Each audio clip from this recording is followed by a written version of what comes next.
Olá para todos e vamos a mais um estudo. Por que a Bíblia proíbe comer carne com sangue no Velho e no Novo Testamento? No Novo Testamento, a única coisa que a Bíblia proíbe comer é apenas carne com sangue, sangue de animal, ou seja, carne estrangulada, no caso, um frango estrangulado. Não pode comer nem no Novo Testamento.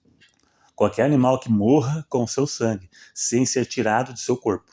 Hoje seria o frango estrangulado. A Bíblia proíbe. Por quê? Vamos ver por que é proibido comer no Velho e no Novo Testamento.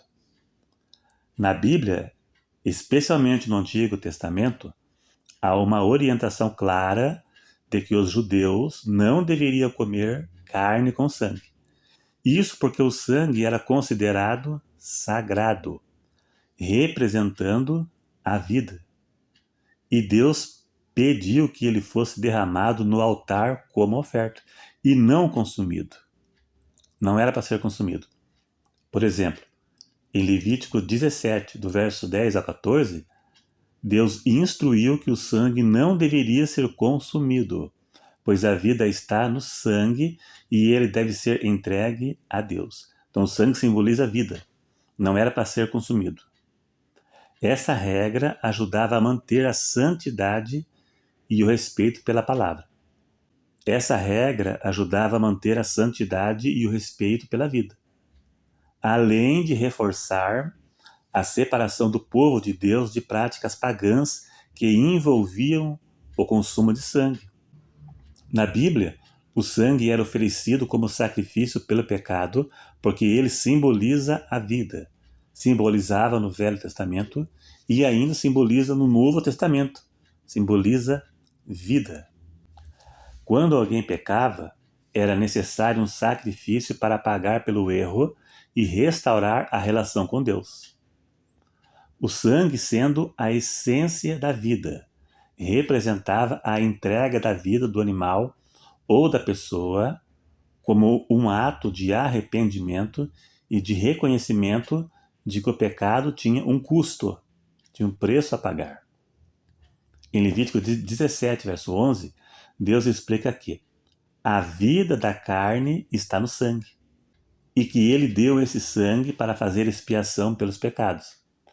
Assim, oferecer sangue no sacrifício era uma forma de mostrar que o pecado tinha consequências e que a vida deveria ser dedicada a Deus, buscando perdão e reconciliação com o derramamento de sangue. No Novo Testamento, a proibição de comer carne com sangue está relacionada principalmente com as tradições judaicas que continuam sendo respeitadas por alguns cristãos, até nos dias atuais.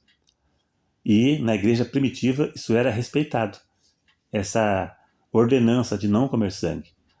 Podemos ver isso em Atos capítulo 15, no Concílio de Jerusalém. Ali alguns estavam tentando impor regras da lei no Novo Testamento, como a circuncisão, por exemplo. Então fizeram esse concílio de Jerusalém e ali mostraram o que poderia comer e o que não poderia comer. O que do Velho Testamento deveria ser introduzido ainda na Nova Aliança. Veja, os apóstolos decidiram que os gentios que se convertiam ao cristianismo não precisavam seguir todas as leis judaicas, mas ainda assim alguns princípios, como evitar comer carne de sangue, foram mantidas como uma questão de respeito às tradições e à pureza. Essa proibição é vista como uma orientação para evitar práticas que poderiam ser consideradas impuras ou que poderiam causar escândalo, e continuava sendo impuro porque o significado do sangue continuava sendo o mesmo e continua sendo. Atos 15, 29, lá está escrito que vos abstenhais do sangue e da carne sufocada e da prostituição. Prostituição é imoralidade sexual. Qualquer imoralidade sexual continua sendo pecado e era no Velho Testamento, como adultério, fornicação, qualquer pecado sexual de modo geral, e também comer sangue, ou a carne com sangue. O sangue em si não tinha nada pecaminoso. Não é que o sangue tinha algo pecaminoso nele, ou era algo que fazia mal à saúde, por isso não podia comer. Não. Era proibido por causa do seu significado, e eu posso provar isso na Bíblia. Em Deuteronômio 14, verso 21, se eu não estiver enganado, diz que se um animal morresse com o sangue, não poderia comer, mas poderia dar ou vender para alguém que não fosse judeu, para alguém que não fosse servo de Deus. Por quê? Porque o simbolismo do sangue não se aplica na vida de alguém que não serve a Deus. Não tinha significado nenhum. As ordenanças bíblicas só se aplicavam a salvos. Para quem não fosse salvo, não se aplicava. Por exemplo, a Páscoa não poderia ser celebrada por alguém que não fosse judeu, ou então convertido ao judaísmo, porque o significado da Páscoa apontava para Cristo, e isso não se aplica a quem não é salvo. As ordenanças bíblicas, como também as festas judaicas e todas as ordenanças do Velho Testamento, não se aplicava para quem não é salvo, porque apontavam para Cristo como o Salvador. Cristo, o Salvador. O sacrifício de animal como expiação pelo pecado. Para o pecador não tinha nenhum significado.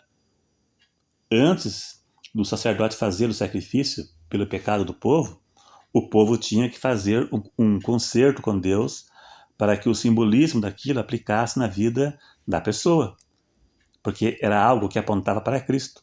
O sangue de animal não remove pecado, apenas cobria, mas apontava para Cristo. O sacrifício de Cristo valeu também para o povo do Antigo Testamento, que morreram antes de Cristo. Mais um exemplo.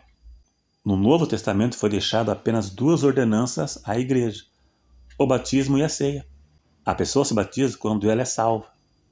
Se uma pessoa em pecado se batizar, foi apenas um banho d'água, porque o simbolismo daquilo não se aplica para ele. A morte morreu para o mundo e ressuscitou para uma nova vida com Cristo.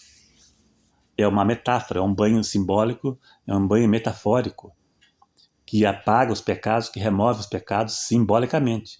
O que remove o pecado é o sangue de Cristo. Como diz, sem derramamento de sangue, não há remissão pelos pecados. Não existe remissão sem derramamento de sangue. Então, o batismo não remove pecado, é o banho simbólico. Lá em Hebreus, se não me engano, ou em Atos me parece, que está escrito, batiza-te, lava seus pecados. Lava. É numa metáfora. Lava metaforicamente. O batismo é uma metáfora, uma figura de linguagem. Lavou os pecados, morreu para o mundo e ressuscitou para uma nova vida com Cristo. Se batizou em pecado, é a mesma coisa de tomar banho no rio, na piscina, brincar de batismo com alguém. Você batiza eu, depois eu batizo você. É um banho d'água. E a mesma coisa a ceia do Senhor. A Santa Ceia, como alguns chamam. Tomar ceia em pecado não valeu nada. O que é a ceia? É o memorial que lembra o sacrifício de Cristo e o benefício disso para o salvo. O pecador é culpado pela morte de Cristo. Imagina um culpado comemorando e trazendo em memória a morte de Cristo, sendo que ele é culpado. Ele está tomando para a condenação dele. Então, as 2 ordenanças no Novo Testamento só se aplicam para salvo. E todas as ordenanças do Velho Testamento, todos os rituais, como da expiação, as festas judaicas, só se aplicava para quem é salvo.